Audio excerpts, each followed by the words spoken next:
प्यारे दोस्तों, आज हम आपको बताएंगे कि जब सती अनसुईया के तप से त्रिदेव बन गए शिशु।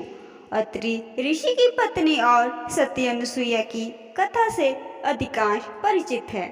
उनकी पति भक्ति की लोक प्रचलित और पौराणिक कथा है, जिसमें त्रिदेव ने उनकी परीक्षा लेने की सोची और बन गए नन्हे शिशु। एक बार नारद जी विचरण कर रहे थे, तभी तीनों देवियां माँ लक्ष्मी, माँ सरस्वती और माँ पार्वती को परस्पर विश्राम करते देखा। तीनों देवियां अपने पवित्रता की चर्चा कर रही थी। नारद जी उनके पास पहुँचे और उन्हें अत्रि महामुनि की पत्नी अनसुईया के असाधारण पतिव्रता के बारे में बताया। नारद जी बोले, उनके समान पवित्र और पवित्रता तीनों लोकों में नहीं है। तीनों देवियों को मन में अनसुईया के प्रति ईर्ष्या होने लगी। तीनों देवियों को मन में अनसुईया के प्रति ईर्ष्या होने के कारण तीनों देवियों ने सती अनसुईया के पतिव्रता को खंडित करने के लिए अपने पतियों को कहा। तीनों ने उन्हें बहुत समझाया, पर वे राजी नहीं हुए। इस विशेष आग्रह पर ब्रह्मा, विष्णु और महेश ने सती अनसुईया के सतीत्व और ब्रह्म शक्ति परखने की सोची।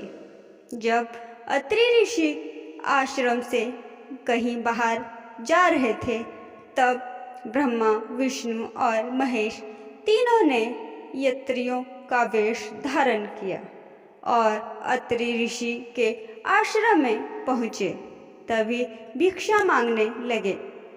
अतिथि सत्कार की परंपरा के चलते सती अनसुईया ने त्रिमूर्तियों का उचित रूप से स्वागत कर उन्होंने खाने के लिए निमंत्रण किया, लेकिन यत्रियों के भेष में त्रिमूर्तियों ने एक स्वर में कहा, हे साध्वी, हमारा एक नियम है कि जब तुम निवस्त्र होकर भोजन परोसोगी तभी हम भोजन करेंगे। अनसुईया असमंजस में पड़ गई कि इससे तो उनके प्रतिव्रता के खंडित होने का संकट है। उन्होंने मन ही मन ऋषि अत्रि का स्मरण किया। दिव्य शक्ति से उन्होंने जाना कि यह तो त्रिदेव ब्रह्मा, विष्णु और महेश है। मुस्कुराते हुए माता अनसुईया बोली, जैसी आपकी इच्छा। तीनों यत्रियों पर जल छिड़ककर उन्हें 3 प्यारे शिशुओं के रूप में बदल दिया। सुंदर शिशु देखकर माता अनसुईया के हृदय में ममता का भाव उभर पड़ा।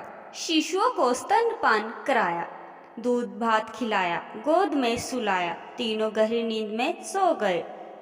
अनसुईया माता ने तीनों को झूले में सुलाकर कहा, तीनों लोगों पर शासन करने वाले त्रिमूर्ति मेरे शिशु बन गए।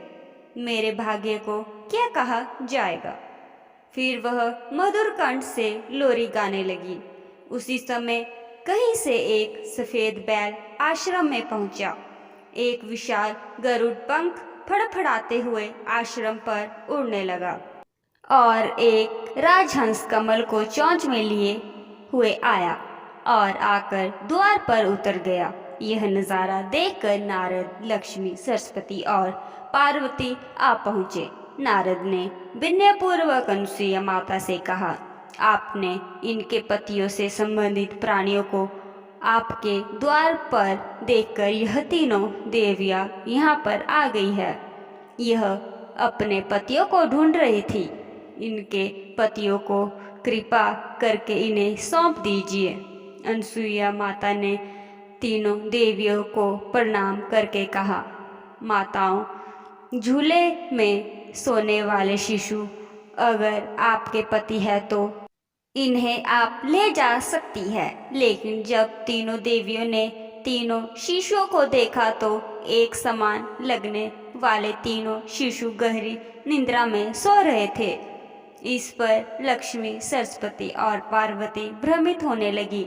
नारद ने उनकी स्थिति जानकर उनसे पूछा, आप क्या अपने पतियों को पहचान नहीं सकते? जल्दी से अपने अपने पति को गोद में उठा लीजिए। देवियों ने जल्दी जल्दी में एक एक शिशु को उठा लिया। वह शिशु एक साथ त्रिमूर्तियों के रूप में खड़े हो गए। तब उन्हें मालूम हुआ कि सरस्वती ने शिव जी को, लक्ष्मी ने ब्रह्मा को और पार्वती ने विष्णु को उठा लिया है। तीनों देवियों को शर्मिंदा होकर दूर जा खड़ी हो गई। तीनों देवियों ने माता अनसुईया से क्षमा याचना की और यह सच भी बताया कि उन्होंने ही परीक्षा लेने के लिए अपने पतियों को बाध्य किया था। फिर प्रार्थना की कि उनके पति को पुनः अपने स्वरूप में ले आए। माता अनसुईया ने त्रिदेवों को उनका रूप प्रदान किया। तीनों देवी सती अनसुईया से प्रसन्न हो बोली, देवी वरदान मांगो। त्रिदेव की बात सुन अनसुईया बोली, प्रभु आप तीनों मेरी कोख में जन्म ले, ये वरदान चाहिए, अन्यथा नहीं। तभी से वह माँ सती अनसुईया के नाम से जाना जाने लगा। आपको हमारी कहानी कैसी लगी जरूर बताएं और लाइक और सब्सक्राइब करना ना भूलें। धन्यवाद।